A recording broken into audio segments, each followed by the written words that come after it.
নৌকা থামাও, নৌকা থামাও। বুঝলাম মিয়া, দিন দিন যা জিনিসপত্রের দাম বাড়ছে, এখন তো 3 বেলার খাবার জোগাড় করাই মুশকিল হয়ে গেছে। পোলাপেন গো পড়ালেখা করান তো এখন তো মেলা টাকা ব্যাপার স্যাপার। ঠিকই কইছেন ভাইজান, আমার মাইয়াটারে তো 2 মাস আগে বিয়া দিয়া দিছি। মাইয়া মানুষ পড়ালেখা কইরা এত কি করব? বালাকাম করছো কি গো মাঝি? শুনলাম তোমার মাইয়ারে নাকি এখনো স্কুলে পাঠাও, বিয়া শাদী দিবা না নাকি? আমার জানা মতো একটা ভালা পোলা আছে, তুমি অনেক ভালো মানুষ, তুমি চাইলে আমি অনেক কথা কইতে পারি। না ভাই, মাইয়াটা এখনো পড়ালেখা করতে চায়। কষ্ট মষ্ট কইরা কোনো মতে পড়াইতাছি, দেহি কিছু করতে পারে নাকি। এই হলো তোমাদের সমস্যা, বামন হইয়া চাঁদে হাত দেওয়ার চিন্তা। মাইয়া কোনো পোলার লগে ভাইয়ে গেলে তখন বুঝবা কেমন লাগে। মান সম্মান দুবাই তখন হাই হাই করবা।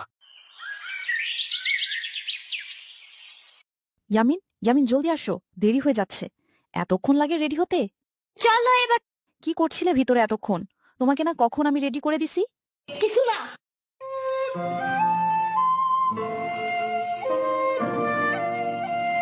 শোনো, নানুর বাসায় যে একদম দুষ্টমি করবে না।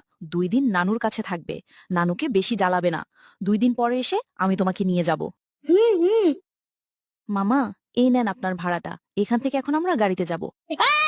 গাড়ি কেন? তো গাড়িতে যাব না তো তোমার মাথাতে করে যাব নাকি? আমার চুল উঠে যাবে না। তাহলে আবার চুপচাপ গাড়িতে চলো। নৌকায় যাই। এখানে নৌকা কই পামু? বাস থেকে নেমে তারপরে নৌকায় করে তোমার নানুর বাসায় যাব। তখন তোমার নৌকা ভ্রমণ হয়ে যাবে। চলো।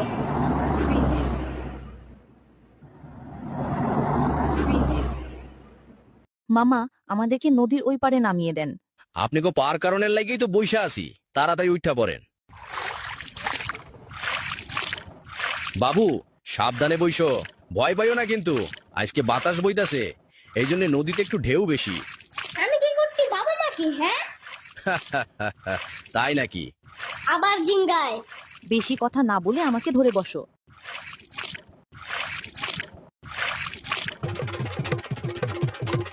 নৌকা থামাও, নৌকা থামাও। নৌকা নড়ে কেন? নৌকার নিচে শার্ক আছে, ও নৌকা উল্টাই দিবে। ইয়ামিনের বাচ্চা, এমন লাফালাফি করছো কেন? নৌকো উল্টায় যাবে।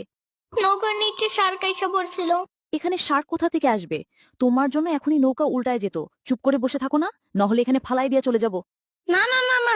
বেশি ভয় লাগলে তুমি ওই ডলফিনের গানটা গাও, তাহলে ভয় লাগবে না। পানির নিচে ডলফিন ডাকো জঙ্গলের মতন, হে ডাকবে জঙ্গলের মতন। পানির নিচে ডলফিন ডাকো জঙ্গলের মতন, হে ডাকবে জঙ্গলের মতন।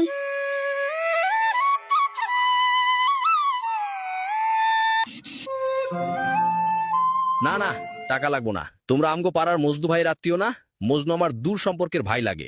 না না চাচা, টাকা রাখেন। এই গরমের মধ্যে কষ্ট করে আপনি আমাদেরকে নিয়ে আসলেন, টাকাটা রাখেন চাচা।